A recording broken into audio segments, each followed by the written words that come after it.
Acara ini dipersembahkan oleh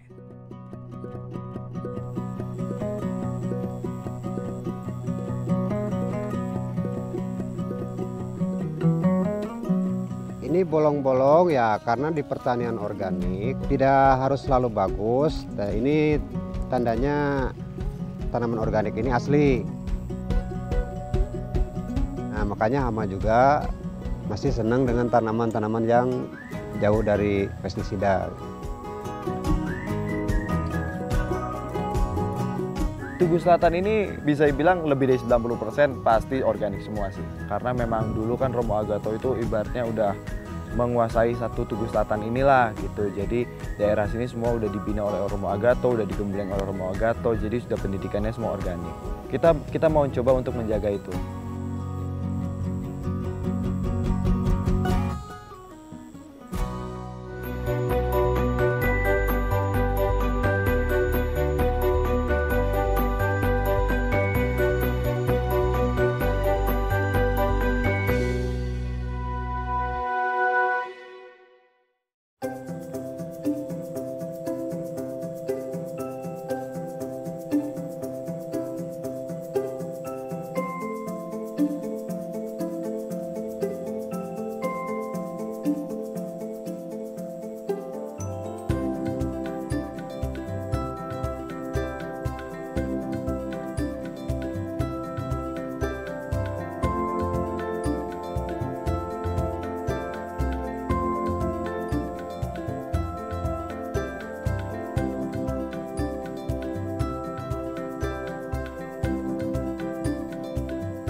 Bayam merahnya udah ditanam, Pak? Bayam batik? Pak Coy ada ipukan baru? Udah dipindah? Ini kalinya masih banyak uletnya nggak nih, Pak? Semenjak dipanen langsung bersih udah ya?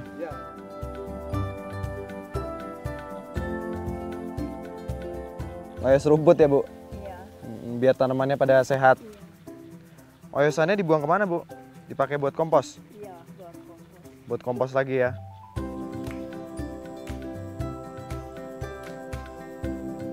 Saya adalah Rizky Krisna, saya founder dari Puncak Organic Farm. Saya mendirikan Puncak Organic Farm karena memang juga dari kecil saya udah mengenal tentang organik. Jadi kebetulan tetangga saya itu dulu Romo Agato, almarhum, itu adalah Romo sebelahan dengan rumah kita. Jadi dulu sering main ngopi ke sini, ngobrol bareng Bapak. Jadi saya sering dengerin tentang organik. Saya juga awalnya nggak tahu akhirnya bakal terjun ke dunia sayuran organik. Tapi pas tahun 2019 saya jadi tertarik nih masuk ke dunia organik.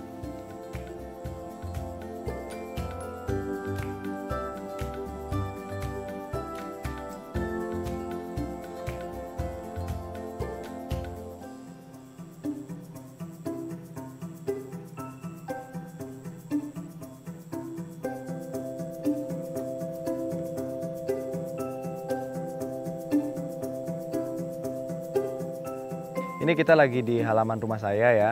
Ini ada perkebunan kecil-kecilan lah di halaman saya biar di sini ada kegiatan di rumah. Jadi kalau misalkan kita lagi bosen di rumah, saya bisa jalan ke sini ngeliat-ngeliat tanaman gitu kan, ngeliat petani gitu lagi beraktivitas. Kita di sini nanam macam-macam sayuran juga dan peruntukannya itu memang aslinya awalnya buat dapur. Tapi karena kapasitas produksinya juga banyak, jadi kita ada perjualkan juga, kita ada bagikan juga kepada petani agar kita di sini sama-sama hidup sehat.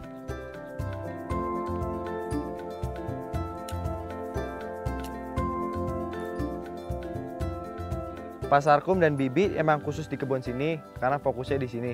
Jadi kalau misalkan yang lain tuh petani itu punya pegangannya masing-masing. Jadi kita tidak nyampur. Jadi Pasarkum nggak pegang kebun depan juga nggak pegang sini. Jadi punya pegangan lahannya masing-masing. Bapak Pasarkum juga dulu bekas pendidikan dari Romo Agato, jadi lama 20 tahun pernah belajar di Romo Agato. Dan sekarang akhirnya mulai mandiri, kita bersama-sama jadi petani mandiri di sini.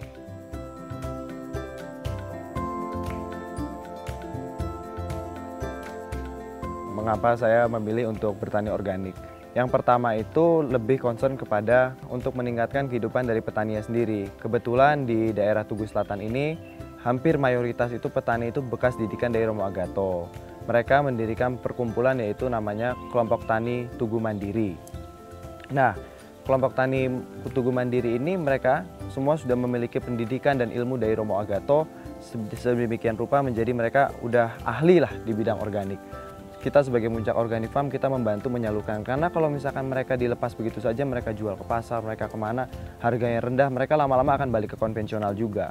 Maka dari itu kita harus ikut membina, kita harus ikut membimbing agar sayuran-sayuran sehat itu bisa tersalurkan ke konsumen di Jakarta.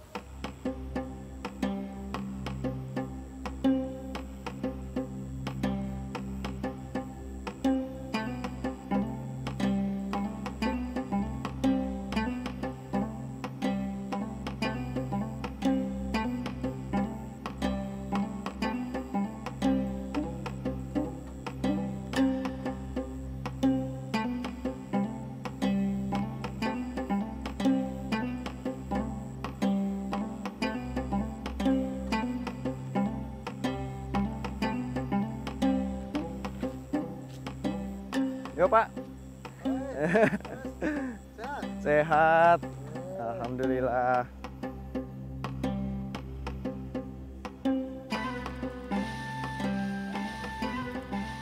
Nah, di sini ini kelompok tani karya Tugu Mandiri.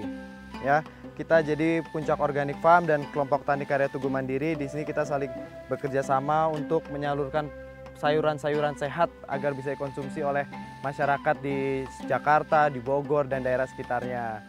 Di sini ada Pak Kadek, Pak Mus, Pak Ade. Mereka memang yang menggarap lahan di sini.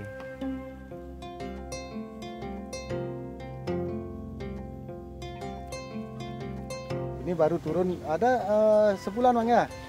Sebulan udah ini turun, tinggal ngeluarin anak-anaknya ya Om. Kita tinggal nunggu hasil kalau udah itu Mas. Udah tinggal panen gitu ya? Nah, panen. Berarti umurnya ini habis dipindahin sekitar 3 bulan panen.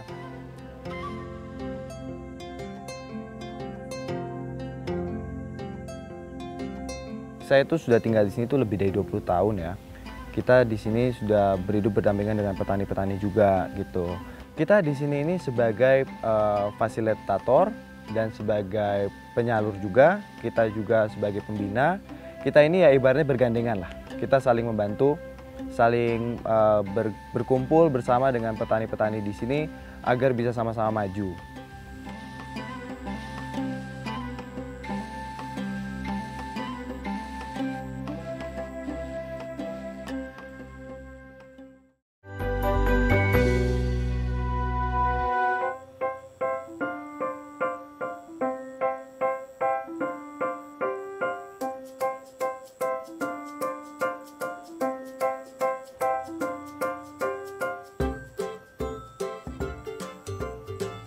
Sekarang ini saat ini mau panen sesin. Nah, seperti yang siap dipanen ya sesin-sesin yang seperti ini, umur 4 minggu dari pemindahan.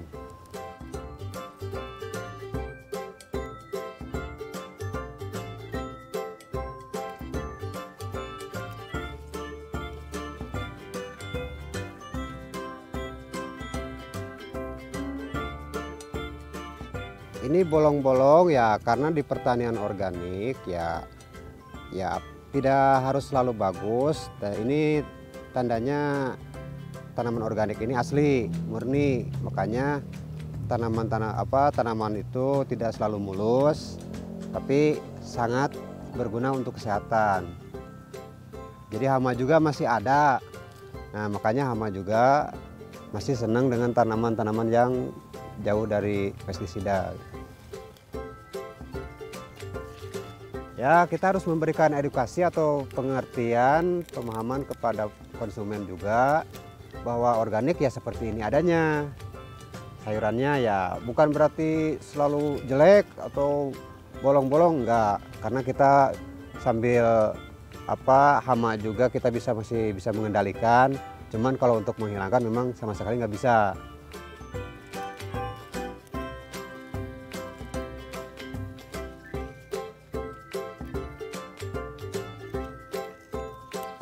Tugu Selatan ini bisa dibilang lebih dari 90% pasti organik semua sih. Belum ada yang beralih ke konvensional.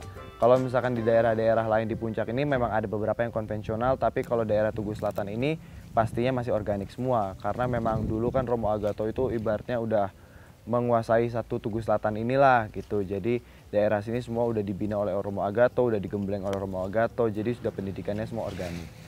Kita mau coba untuk menjaga itu.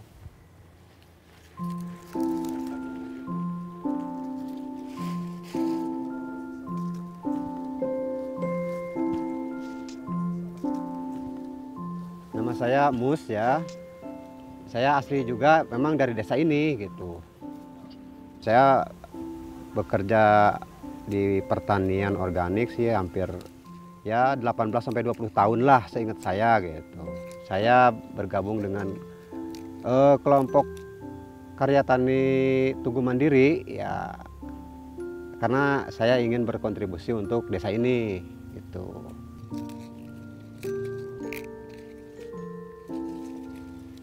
Ya pertanian organik kan mungkin pilihan juga ya, tidak hanya paksaan. Kenapa orang ingin pertanian organik, kenapa ingin konvensional, ya mungkin pilihan juga. Mungkin dari segi keuntungan, mungkin dari segi ya kesehatan. Ya kalau saya ingin memilih pertanian organik ya karena saya merasa lebih mudah belajar tanaman lebih banyak gitu, jadi tahu banyak sifat tanaman. Terus ya lebih ramah lingkungan dan juga ya untuk pelakunya ya kesehatan gitu, itu aja.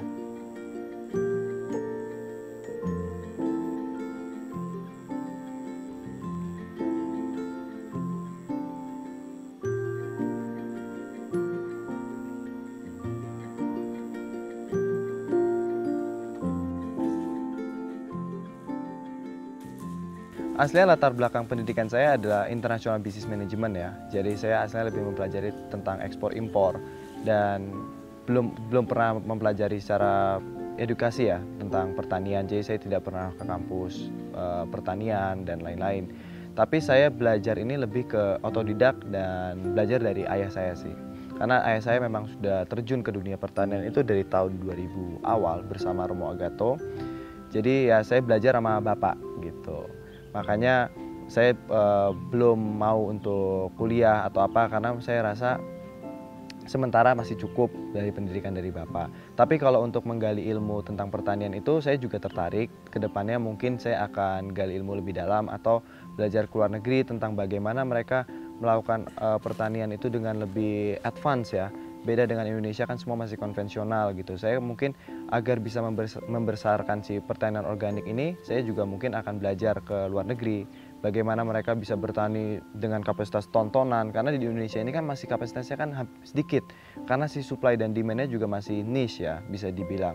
Jadi kita juga belum bisa mass production. Makanya saya niatnya itu latar background saya untuk ekspor impor itu saya terapkan di pertanian organik, di mana saya bisa mengekspor setidaknya ke negara-negara terdekat seperti Singapura gitu ya. Jadi saya bisa mengekspor ke Singapura dan hasil dari pertanian organik di Indonesia. Jadi petani tidak hanya menghasilkan sayuran untuk customer di Indonesia, tapi bisa buat ke luar negeri juga.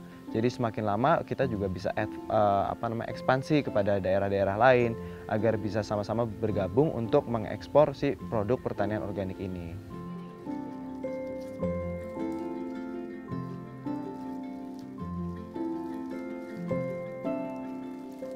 Emang sayuran organik ini banyak rompesannya ya, cuman kalau ini nggak kita buang tapi kita kumpulkan untuk dijadikan pupuk lagi.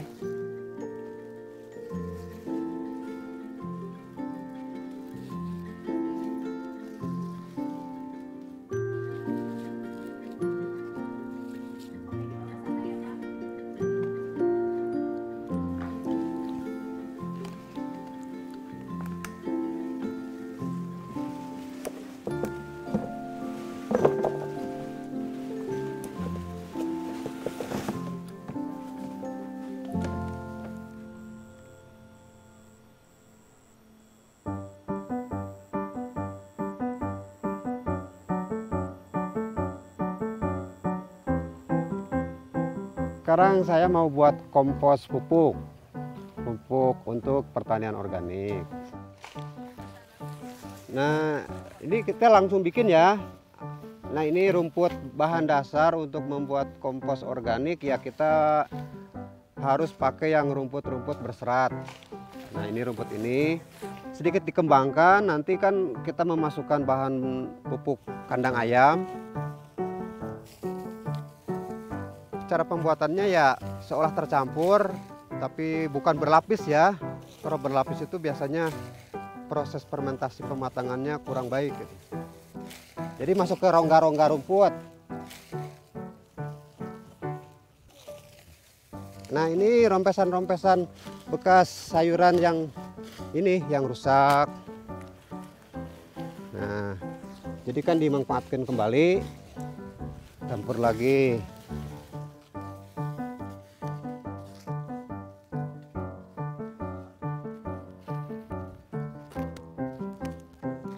Ini gedebok pisang juga sangat berguna untuk pembuatan kompos. Pohon pisang apalagi yang bonggolnya itu termasuk ada probiotik untuk tanaman, untuk melindungi dari jamur-jamur gitu.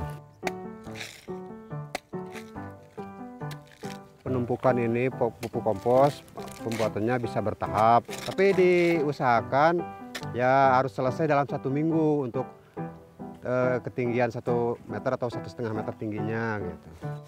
Ya paling, nah ini nanti setelah selesai kita ditutup supaya tidak kehujanan dan pematangannya lebih optimal gitu.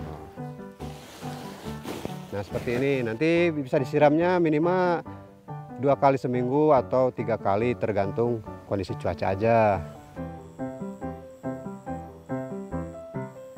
Salah satu contoh pupuk yang sudah jadi, yang sudah bisa diaplikasikan ya seperti ini. Ini udah siap bisa diaplikasikan, aman untuk tanaman.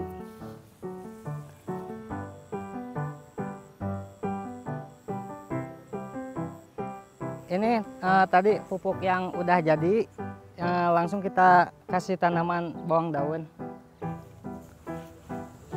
Nah, tuh dikasih pupuk, langsung kita turub.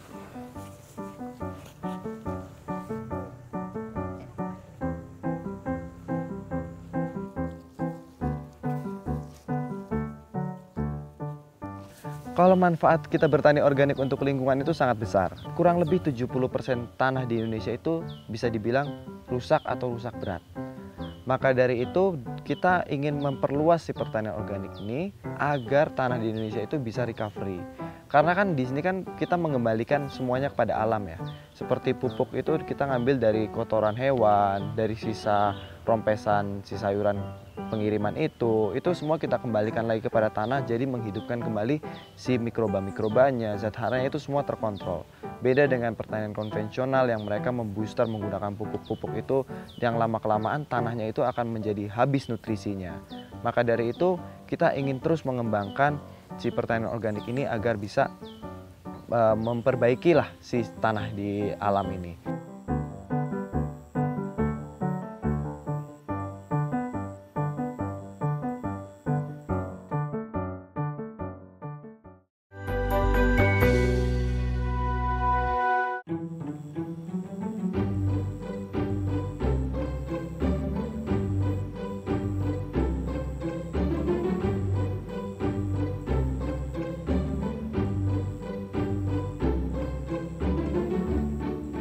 Mau panen ya buat masak-masak lah di dapur.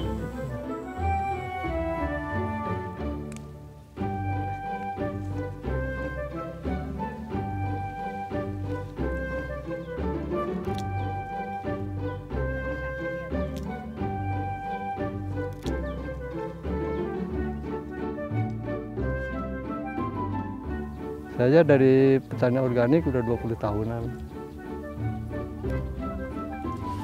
Kalau organik nggak pakai pupuk bahan kimia, nggak pakai pupuk urea, nggak pakai TS, jadi khusus dari daun-daunan bisa.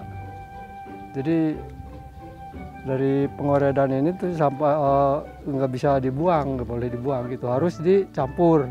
Nanti dikasih air aja, gitu. Jadi nyatu sama pupuk ini dikomposin gitu.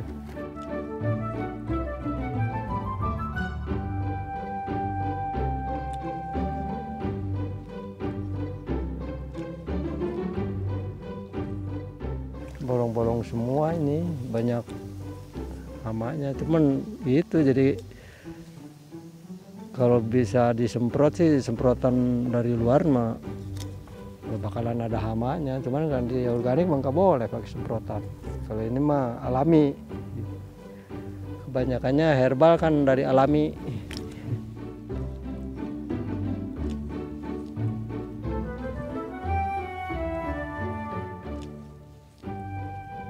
Petani-petani di Indonesia ini punya kendala satu terkait pertanian organik. Paling hama ya, itu yang paling susah. Dibandingkan dengan pertanian-pertanian konvensional, jelas hama di pertanian organik itu pasti bakal terus ada. Karena konsep dari pestisida sendiri di pertanian organik itu adalah tidak membunuh hama, tapi kita hanya mengusir. Jadi ibaratnya kita kasih seperti bawang yang sudah difermentasikan atau daun nimba, itu kita hanya mengusir si serangga-serangga itu, tapi kita tidak membunuh. Kalau misalkan di pertanian konvensional mungkin habis kita semprotkan 1-2 jam pasti udah pada mati. Tapi kalau kita paling hanya berpindah ke sebelah. Dan pestisida di organik ini mereka ada kecenderungan untuk si serangga ini menjadi kebal.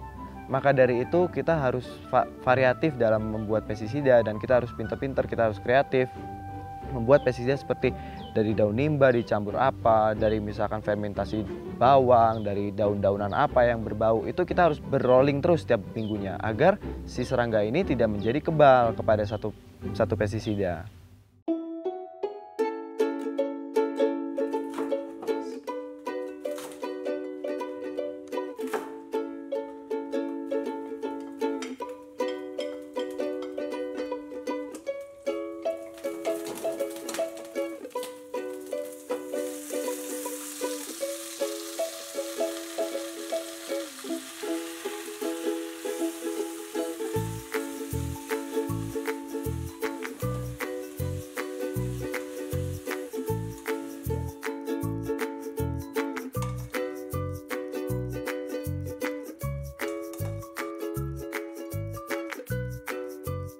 Harapan saya sebagai petani milenial pertanian organik ini, saya berharap bahwa pertanian organik bisa semakin meluas di Indonesia. Kita bisa sama-sama bergabung dan bergandeng agar kita bisa mengembangkan si pertanian organik ini sendiri dan kita bisa mengembalikan alam kita, tanah kita agar menjadi sehat kembali. Karena kalau misalkan semuanya rusak kan sayang. Lahan kita ini di Indonesia ini menangnya ini di lahan. Kita punya banyak sekali lahan. Sementara di Singapura dan negara-negara tetangga itu mungkin kekurangan lahan. Kita sebagai negara yang memiliki banyak lahan, tentunya kita ingin tanah kita sehat. Jadi biar bisa berkelanjutan si pertanian ini. Karena memang pertanian organik ini berpotensi. Kalau misalkan kita anak-anak muda bisa saling bergandeng tangan memajukan pertanian organik di Indonesia, saya yakin pasti pertanian organik Indonesia akan maju dan dikenal di internasional.